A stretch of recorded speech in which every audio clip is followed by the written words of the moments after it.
네, 안녕하세요. 저희가 벌써 정렬 세 번째 시간이 됐습니다.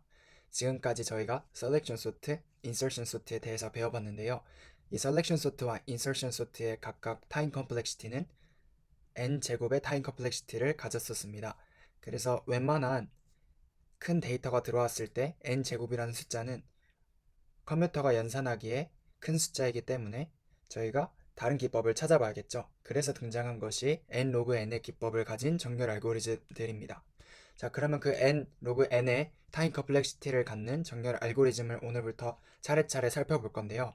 그 중에서 가장 안정적인 정렬이라고 알려져 있는 머지 소트에 대해서 먼저 알아보도록 하겠습니다. 네, 이 머지 소트는 divide and conquer라는 메소드를 기반으로 하고 있는데요. divide and conquer는 분할 정복이라는 알고리즘으로서 어떠한 큰 틀을 작게 쪼개가지고 작은 것부터 하나하나 일을 끝내가면서 큰 틀을 맞춰가는 작업이라고 생각하시면 되겠습니다. 작은 단위로 일을 처리해서 큰 단위의 일을 처리하게끔 하는 거죠. 그럼 바로 알아보도록 하겠습니다.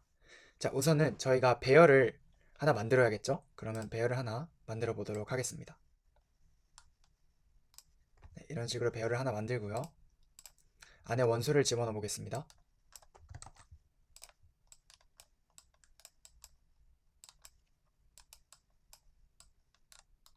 네, 이렇게 원소가 뒤죽박죽 정렬이 되어 있지 않은 상태에서 머지 소트는 과연 어떻게 동작하게 되는지 하나하나 살펴보도록 하겠습니다. 자, 우선은 divide and conquer라는 메소드를 사용한다고 했었는데요. 자, 먼저 divide라는 부분을 수행하고 divide가 끝났다면 conquer라는 작업을 하게 됩니다. 그래서 divide 스텝에서는 어떤 게 있냐면 divide를 하게 되는데 어떤 걸 기반으로 하냐면 가장 큰, 제일 큰 problem을 작은 problem으로 divide 합니다. 그거를 어떻게 동작하게 되냐면 recursively 하게 동작을 하게 돼요. 즉, 재기적으로 동작을 하게 된다는 뜻이겠죠. 즉, 이렇게 끝까지 가서 divide가 완료됐다면 그 다음은 conquer 작업입니다. conquer 작업은 컴바인 하는 작업인데요. 저희가 디바이드 했었죠. 작게 분할을 했는데 이 작게 분할된 것들의 일이 끝났다면 그것을 병합해 주는 거죠. 컨쿠어하는 작업입니다. 그렇게 머지 소트가 돌아가게 됩니다. 자, 그러면 어떻게 동작하는지 한번 알아보도록 할게요. 우선 이렇게 예시가 하나 있는데요. 저희가 이진 탐색을 했던 거를 기억하시면 좋을 것 같아요. 이진 탐색을 했을 때 저희가 미들에서부터 하나하나 값을 찾아가게 되겠죠. 그것처럼 이 divide and conquer도 정확히 반을 나눠서 계속해서 이 배열을 반으로 쪼갭니다. 그러다 보면 언젠간 하나만 남게 되겠죠. 그렇게 해서 하나만 남게 되면은 그때부터 conquer 작업이 진행되면서 정렬이 되게 되는 것입니다. 자, 그러면은 한번 볼게요. 우선 7, 2, 6, 3, 8, 4, 5라는 배열이 있다고 쳤을 때 이것의 반은 여기서 딱 끊기겠죠. 인덱스를 따졌을 때. 자, 그렇게 해서 이제 반으로 쪼개집니다. 이 반으로 쪼개는 작업은 아까도 말씀드렸지만 recursively 하게 하기 때문에 재기함수로 호출하게 됩니다. 그렇게 해서 재기함수가 이제 두 개로 나누시게 되겠죠. 배열이 두 개로 나눠졌으면 여기서부터 또 반을 나누게 되는데 그 작업은 저희가 만들었던 배열에서 한번 보도록 하겠습니다. 네, 저희는 우선 원소가 5개인데요. 5를 반으로 나누기 때문에 인덱스 2에서 끊기게 됩니다. 자, 그러면은 0, 1, 2, 3, 4기 때문에 0, 1, 2는 이쪽으로 빠지게 되고 3, 4는 이쪽으로 빠지게 되죠. 인덱스로만 봤을 때. 그러면은 이 값은 651 파트와 19 파트가 나뉘게 됩니다. 자, 여기서 지금 이 큰 틀이 작게 쪼개졌죠. 이렇게. 그럼 얘를 이제 다시 큰 틀로 생각하고 작게 쪼갭니다. 그렇게 되면은 이제 n이 3이기 때문에 반으로 나누죠. 0하고 1파트와 2파트가 남게 됩니다. 그렇게 되면은 인덱스를 썼더니 조금 헷갈릴 수도 있으시니까 제가 숫자만 쓰도록 하겠습니다. 자, 이 부분이 이렇게 또 작게 쪼개집니다. 또 이거를 나누게 되겠죠. n이 2기 때문에 반으로 나누면 1이 나오죠. 그렇게 해서 또 1로 자르는데 여기서 이미 끝났기 때문에 여기서부터 정렬을 이제 시작하게 됩니다. 여기가 이제 마지노선이고요. 그 다음에 1도 자기 혼자만 남았기 때문에 마지노선이 됩니다. 다음에 이쪽 부분에 가서도 반을 나눠야겠죠. 반을 나눠서 10과 9가 나눠졌다고 해보겠습니다. 자, 그럼 이 상황에서 어떻게 되느냐면 이 배열 안에서 정렬이 돼야겠죠. 정렬을 시킵니다. 이걸 더 깊게 갔다면 6과 5가 또 나눠질 수가 있어요. 이렇게. 그래서 만약에 여기까지 갔다고 한번 쳐볼게요. 쭉 저희가 다 나눠서 끝까지 하나씩만 남을 때까지 분할시켜 라는 작업을 했다고 쳤을 때 6, 5, 1, 19가 각각 독자적으로 남게 되겠죠. 개인적으로. 그 상태에서 하나씩 올라옵니다. 한 칸씩 높이를 하나씩 올라올 거예요. 자, 그렇게 되면 어떻게 되냐면, 자, 둘 중에 큰 값이 먼저 올라와 라고 하는 거죠. 그렇게 되면은 작은 값이 올라가겠죠. 오름차순 정렬이었을 경우에는. 그럼 작은 값이 올라와 하면은 5가 올라오게 되겠죠. 그 다음에 작은 값 올라와? 그럼 6이겠죠. 6 올라옵니다. 그래서 여기가 이제 완성돼요. 여기가 이제 6, 5로 바뀌겠죠. 5, 6으로 바뀌겠죠. 네. 죄송합니다. 그래서 오름차순입니다. 저희는. 자, 그 상태에서 이제 같은 레벨을 또 봤더니 5, 6 파트와 1 파트가 남아있어요. 이 두 파트를 또 다시 한번 컨코어 해줘야겠죠. 그렇게 되면은 제일 작은 값 누구야? 가져와 하면 1이 가져오게 되고요. 그 상태에서 나머지 이 배열만 그냥 그대로 올라오면 됩니다. 그러면 이 파트는 벌써 정렬이 되어 있죠. 자, 이 파트로 가볼게요. 자, 작은 값부터 와 하면은 90이 나오게 되겠죠. 90이 그대로 올라옵니다. 9하고 10만 바꾸면 되겠죠. 자, 그 상태에서 이제 다시 초기 값으로 왔습니다.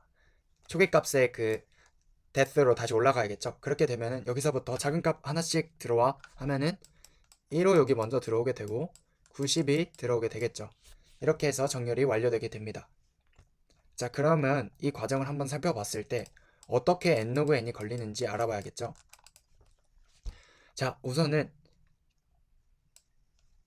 이 배열을 반으로 나눠 갖는 과정, 이것을 저희는 이진 탐색에서도 배웠었어요. 그때 타임 컴플렉시티가 로그 n이 걸렸었습니다. 그러면서 지금 저희가 n개를 보기 때문에 하나씩 가져오죠. 그렇기 때문에 n로그 n이 되는 거예요. 로그 n만큼 분할을 하고 n만큼 합쳐지는 거라고 생각하면 편하실 것 같아요. 그래서 이 머지소트의 평균 타임 컴플렉시티는 n 로그 n이 되게 됩니다. 하지만 제가 강의 초반에도 말씀드렸듯이 이 머지소트는 n 로그 n 중에서도 가장 안전적인 알고리즘으로 알려져 있어요. 그 이유는 평균, worst case, best case에서도 모두 n 로그 n이라는 타임 컴플렉시티를 갖게 됩니다. 자, 그러면 바로 한번 코드로 알아보도록 하겠습니다. 네, 이게 머지소트 코드인데요. 그러면 어느 부분이 divide 하는 부분이고 어느 부분이 conquer 하는 부분인지 한번 보도록 하겠습니다. 네, 우선 가장 큰 틀, 이 틀이 먼저 주어지겠죠. ARR이라는 이 파라미터 값으로. 자, 그렇게 해서 아까 말했듯이 반으로 나눕니다. 반으로 나눠서 left와 right를 계산하게 되겠죠. 그러고 나서 left는 left 따로, right도 right 따로 가서 머지소트를 호출하게 됩니다. recursively 하게 가야겠죠. 그렇게 해서 호출하게 되면은 쭉 파고 들었을 때 이 부분이 이제 중요하게 됩니다. 이 부분을 봤을 때 자, LEN과 left의 LEN과 right의 LEN이 각각 ij보다 작을 때까지 반복을 하게 돼요. 자, 이 뜻이 뭐냐면 이 배열에 있는 값을 하나씩 가져오게 되는 거예요. 저희가 divide 하는 과정에서 하나씩 이렇게 가져왔었죠. 이렇게 하나씩 가져오는 과정이 바로 이 부분입니다. 자, 가져오면서 봐야겠죠. 누가 더 큰지. 작은 놈부터 올라와 이거기 때문에 작은 놈이 먼저 올라오게 됩니다. 작은 놈이 먼저 올라오면은 i가 플러스 되겠죠. 레프트에서 올라오겠죠. 무조건. 레프트에서 이제 올라오고 또는 그 경우가 아니라면 right라면 j를 올려주게 됩니다. 자, 그렇게 해서 이게 y문이 돌아가게 돼요. 자, 여기까지 다 끝났다면 그 다음에 이 밑에 부분은 도대체 뭐야? 라고 하실 수가 있는데요. 밑에 부분은 남은 부분이 생길 수가 있어요. 자, 예를 하나 들어볼게요. 한 번 더 시뮬레이션을 해보도록 하겠습니다. 자, 예를 들어서 90, 6, 5, 1이라는 이 배열이 있다고 쳐볼게요. 여기에 7을 하나 더 넣어볼까요? 네, 이렇게 해서 반씩 쪼개 갔을 때 총 6개죠. 네, 이렇게 반씩 쪼개 갔을 때 3에서 끊기겠죠. 그러면은 9, 10, 6, 5로 끊기고 1, 7이 끊기게 됩니다. 네, 그렇게 해서 반을 나눴죠. 그렇게 한 다음에 또 여기서 반을 나누게 돼서 끝까지 파고들면은 이렇게 되겠죠. 하나씩 각각 단독적으로 남게 돼요. 거기서부터 이제 작은가부터 올라와 해서 90이 먼저 정렬이 됐다고 치고 그 다음에 여기서 5, 6이 이제 올라오게 되겠죠.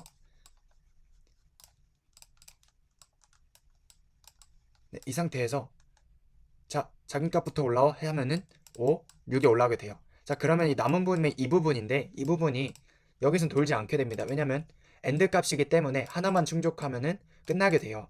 하나만 이 조건에 만족하지 않으면 끝나게 되기 때문에 5, 6이 먼저 차버리면은 이 90 부분을 처리할 수 있는 부분이 사라지게 됩니다. 그래서 놔준 부분이 바로 이 부분이에요.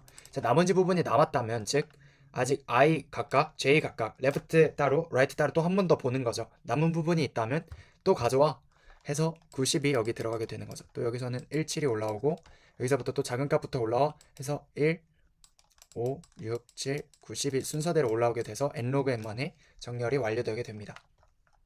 그러면은 정리를 하고 마무리 지어보도록 할게요. 머지소트는 n로그 n의 가장 안정적인 알고리즘으로 알려져 있는 그런 디바이드 앤 컨커라는 메서드를 사용한 정렬 알고리즘이었습니다. 그러면 이 머지소트를 한 번만 더 이 예제를 통해서 보고 마무리해 보도록 할게요. 자, 우선 이런 배열이 주어졌을 때 디바이드 앤 컨커를 해야겠죠. 디바이드를 먼저 하게 됩니다. 그래서 반씩 쪼개서 계속해서 반씩 쪼개서 하나씩 남을 때까지 쪼개게 되죠. 이렇게 쪼개게 됩니다. 그쵸? 그 상태에서 이제 작은 거부터 올라와 오름차순 정렬의 경우 작은 거부터 올라와 해서 16이 오고 38이 옵니다.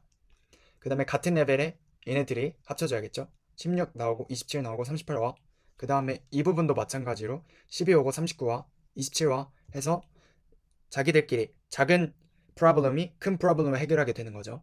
그렇게 해서 16, 27, 38의 그룹과 12, 27, 39의 그룹으로 나뉘게 됩니다. 마지막으로 이 왼쪽, 오른쪽 이 파트에서 하나씩 가져오게 되는 거죠. 작은 거부터 들어와 해서 12, 16, 27, 27, 38, 39가 정확히 정렬되는 것을 확인할 수 있습니다. 그렇게 해서 다시 한번 기억해 주셔야 되는 게 이 머지소트의 타임 컴플렉시티는 베스트, 에버리지, 워스트 케이스 모두 n로그 n이라는 점을 숙지하시면 좋을 것 같습니다. 다음 시간에는 퀵소트에 대해서 알아볼 건데요. 우선 이 머지소트에서 들어간 기법인 디바이드 앤 컨커에 대해서 조금 더 공부를 해보시고 오시는 것을 추천드립니다. 그러면 다음 시간에 뵙도록 하겠습니다. 감사합니다.